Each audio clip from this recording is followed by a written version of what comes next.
皆さんこんにちは。コーヒークラフトのルシア TN です。今日はですね、このレザークラフト CAD のベータ版のチュートリアル、第2弾ということで、このレザークラフト CAD の、真骨頂の機能の一つ、目打ち機能について解説をしたいと思います。普通の CAD とですね、このレザークラフト CAD の、違い、何が一番違うのかというと、普通の CAD はですね、こういう目打ちのところ、目打ちをですね、あくまで図形として認識していると思います。もちろんステッチラインもですね、あくまで線として認識しているはずです。で、単純に図形としての縫い穴、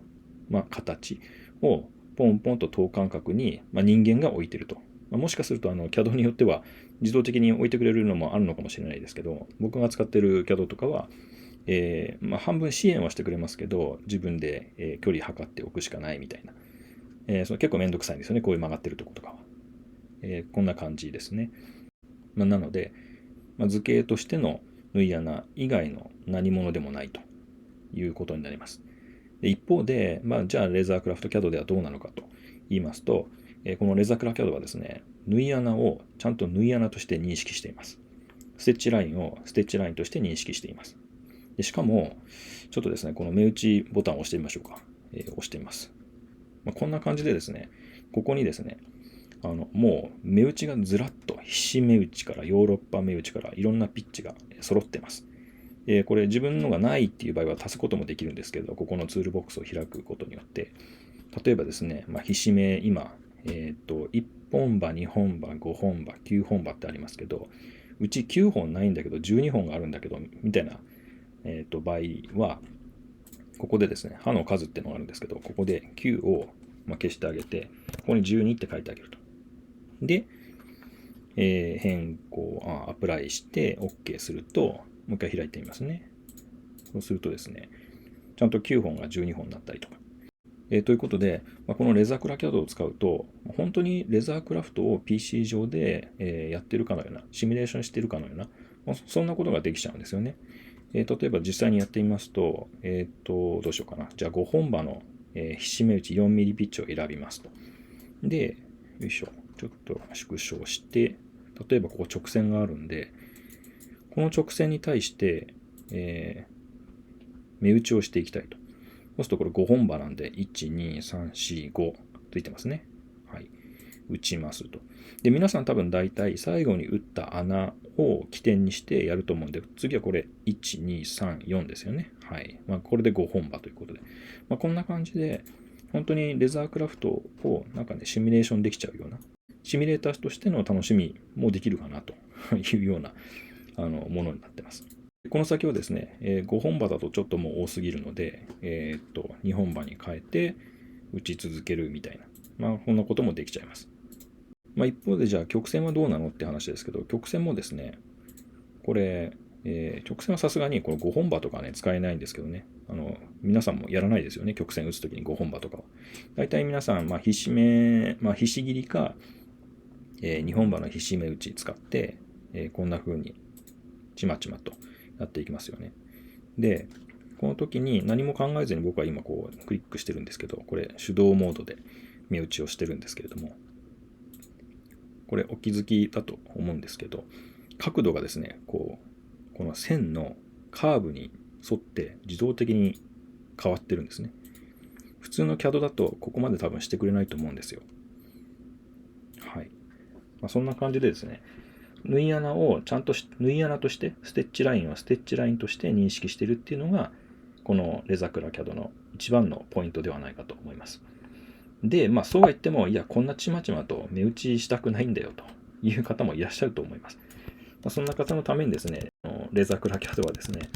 自動目打ちモードというのも備えています。例えばですね、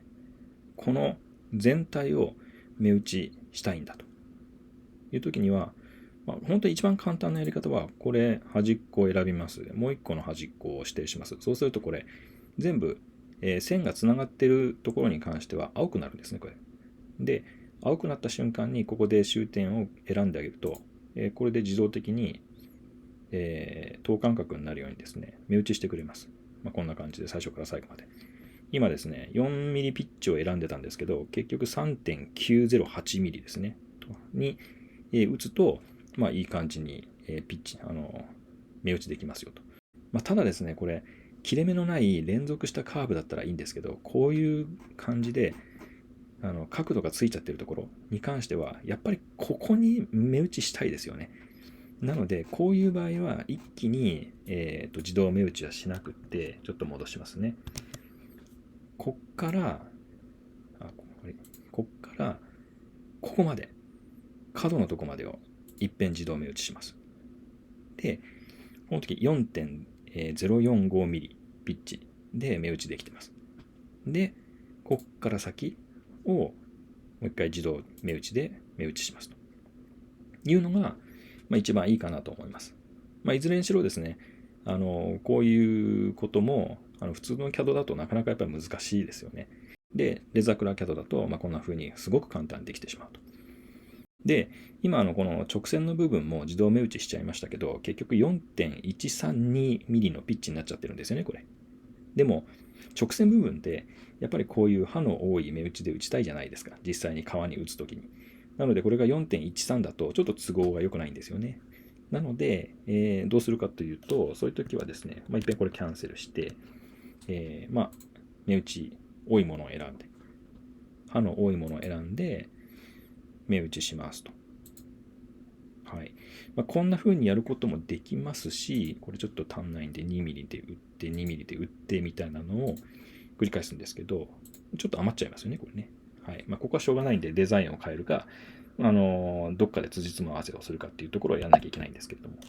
もしくは、これでもいいんですけど、もしくは、自動的にやる方法もあります。今、可変ピッチモードになってるんですけれども、これをですね、固定ピッチにします。これちょっと今日PC が使えない関係で Mac 版使ってデモしててちょっと不安定だったりするんですけど、これ固定ピッチ 4mm と書いてあります、一応。はい、4mm の固定ピッチで、自動的にここからここまで、いけるとこまで、やってくれますと。で、最後ここ余ってるのは同じ感じですよね。こんな感じで、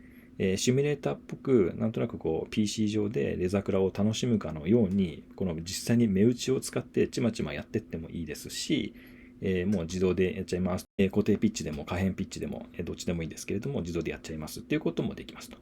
いうことです。といった感じなので、こういうですね、自動目打ちとか、手動目打ちとか固定ピッチとか、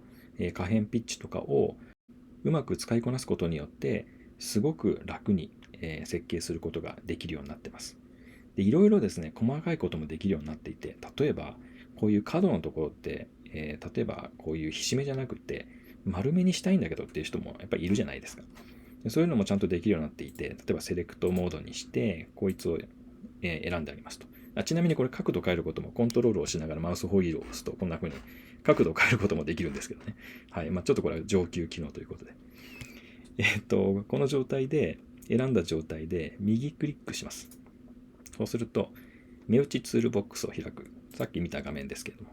これが出てくるんですけど、この状態で、例えばここ丸めにしたいって言ったら、丸めの、3mm でも 4mm でもどっちでもいいんですけど、ピッチ関係ないんで1個だけだから。選んで、OK してあげると、ここだけ丸めに変えることができます。というような機能もあったりします。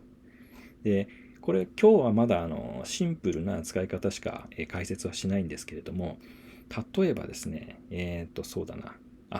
今日もう一個解説した方が良かったかなと思うのは、セレクトモードにして、今ですね、ダブルクリックします。そうすると、このつながっているステッチラインをまず選択してくれて、さらにその上に載っている目打ちを全部選んでくれます。それで、例えば右クリックして、選択された線上の目打ちを削除なんて機能もあって、こうするとですね、ちょっと変えたいなって時に undo してもいいんですけど、undo じゃなくて、選んだ線上の目打ちだけを、クリアするっていう機能もあったりします。一遍戻します。あとはですね、そうですね、ちょっとこの辺を選んで、よいしょ、避けときますと。いいか。ちょっとこれ消しますね。目打ちをしますと。例えば、今日はですね、まだ説明はしないんですけれども、例えば、コマ合わせ縫いとか、あるじゃないですか。コマ合わせ縫いって、これが外側で、これが内待ちとしましょうか。で、その時に、レザクラキャドだとですね、こういうことができちゃったりするんですよ。コマ合わせ縫い、こっちに対応する、1対1で対応する穴を開けたいなんて時に、コマ合わせ縫いヘルパーというのがあって、選択した線上の縫い穴を投影する。こんな感じですね。投影してマッチしたところ、ちゃんとこう90度でこう、線が引けるところに縫い穴を、開けてしまうというような機能もあったりして、これをするとですね、いわゆる目を盗むというようなことをしなくても1対1で縫い穴作れちゃうみたいな機能もあったりするんですね。ちょっとこれ上級機能なんてまた別の回に紹介しますけれども、そんな感じで本当にいろんな機能がね、ありますので、この辺に関してはまた、何回目かのチュートリアルでやりたいと思います。はい。それからですね、今、お見せしていた、自動目打ちとか手動目打ちは、両端が閉じていない、径の話だったんですけれども、例えば、こういうのもそうですけど、ループしていて、る場合、丸だったりとか、こういう、四角もそうですけれども、こういう時はですね、目打ちモードでどこでもいいんで、クリックすると、考え中です。最適なピッチを計算してくれていて、ちょっとね、Mac 版ちょっと時間かかるんですけど、意外と早かった。これも、ここですね。4.68 だから、結構伸びてますね。本当にそうかな。これで、マウスカーソルを中心に持っていって、ここで S キー、スケールの S キーを押すと、スケール、定規が出てくるんですけども、調べてみると、あれ ?4.03。ごめんなさい。これなんかね、違う情報が書かれてた。4.03 ミリピッチで、自動目打ちされてますね。はい。てな感じで、ループされている図形に関しては、本当もうただ単にクリックするだけで目打ちが終わってしまいます。あとはそうですね、一つ注意点を言うとすると、例えばですね、これ今、ベジエに、自動目打ちで、ひしめを打ったんですけれども、例えばこの状態で、こんな風に曲線いじっちゃうと、さすがにですね、ちょっと縫い目はついてきません。というのも、こう短くなったり長くなったり、いろいろちょっと計算もめんどくさいんで、ちょっとですね、ここには対応してないですね。ので、もし目打ちをしちゃった後に、やっぱりこの線を変えたいなっていう時は、いっぺんですね、さっきの機能を使って、この選択された線上の目打ちを削除という機能を使って消してから動かす、曲線の形を変える。で、変えた暁にはまた目打ちで、よいしょと。改めて目打ちをしてあげるというのが、これ今固定ピッチになってますね。はい。いいと思います。これ可変ピッチにして、よいしょ。はい。こんな感じでですね、はい。やってあげるのが良いかと思います。あとですね、セレクトモードで目打ちも一個一個選べるんですけど、これちょっとね、選びにくい時があるんですよね。こんな感じで線も一緒にこう、選んじゃったり、この辺はですね、なかなかこう、拡大しないと難しいと思うんですけども、拡大しなくてもですね、レンジセレクトっていう機能があって、こうマウスドラッグでこう選んであげると、ここだけ、この枠に全部含まれる図形だけを、持ってきてくれるんで、これで1個選択して、例えばこれ消してもいいですし、いや、消すんじゃなくて回転させたいんだっていう人は、回転させてもいいですしね、これでコントロールを押しながら、マウスホイールでこんな感じで、好きなとこ、角度に回転させてあげるというのもいいですし、こんな風にやってください。あとはそうですね、これ、2つとも一気に目打ちを削除したいなんてこともあるじゃないですか。その時は、コントロールを押しながら、1個選んだ後に、ステッチラインを選んだ後に、もう1個ですね、コントロールキーを押しながら、選んであげると。そうすると、複数のですね、図形を、選ぶことができますと。これ、コントロールを押さないとどうなるかというと、こっち選びます。で、コントロールを押さずにこうクリックすると切り替わっちゃうんですね。ので、コントロールを押しながらクリックしてあげると複数選択できます。当然こういうところもですね、選択できますと。はい。で、今ですね、こうクリックした瞬間に気づいたんですけれども、これ、部分的にしか今選択されてないですよね。これをですね、ダブルクリックすると、全体を、つながっているもの全体を選んでくれます。こっちも同じで、ダブルクリックしてあげると、全体を選んでくれます。この場合、ついでに目打ちというか縫い穴まで選んでくれてますけど、この状態で一気に消すなんてこともできます。のでですね、このダブルクリック選択、これ結構ね、頻繁に出てくるんでおすすめです。あとはもちろん、このコントロールでの複数選択ですね。複数選択して、例えばこれ、この状態でダブルクリックしちゃうとここだけ抜けちゃうんですね。これでコントロールでもう一回、選んであげると。この状態でデリートを押すと消えます。一括削除みたいな感じで。はい。こんな使い方もできます。ちょっと戻します。はい。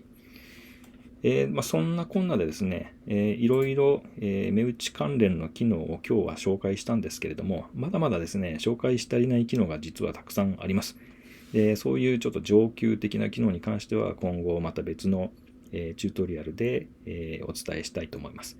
この目打ち機能に関してなんとなくちょっと掴んでいただけましたでしょうか。実際ね、この使ってみないと何とも、言えないというか何ともわからないと思うので、というわけでですね、このレザークラフト CAD のベータ版をですね、7月7日金曜日に初公開しますので、それで興味のある方はダウンロードしていただいて、ぜひぜひ使っていただいて、いろいろ感想を聞かせていただけると、嬉しいかなと思います。こんなバグがあったよとかですね、この機能がよくわからなかったとか、こんな使い方ができたよ、こんなのができたよ、みたいなものもですね、Twitter とか YouTube のコメントでもいいですけれども、教えていただけると作者としては大変嬉しいです。それからですね、僕のこの YouTube チャンネルにまだ登録されていない方は、ぜひぜひチャンネル登録の方もよろしくお願いいたします。それからですね、この動画が面白かった、ためになったという方はですね、ぜひぜひ、グッドボタンを押していただけると、非常に助かります。それではですね、また次回のチュートリアル動画でお会いしたいと思います。次はですね、この辺の面取り機能とかオフセット機能とか中央値、目印線、この辺を一気にご紹介したいと思います。はい。それでは今日は以上になります。どうもありがとうございました。それではまた次の動画でお会いしましょう。さようなら。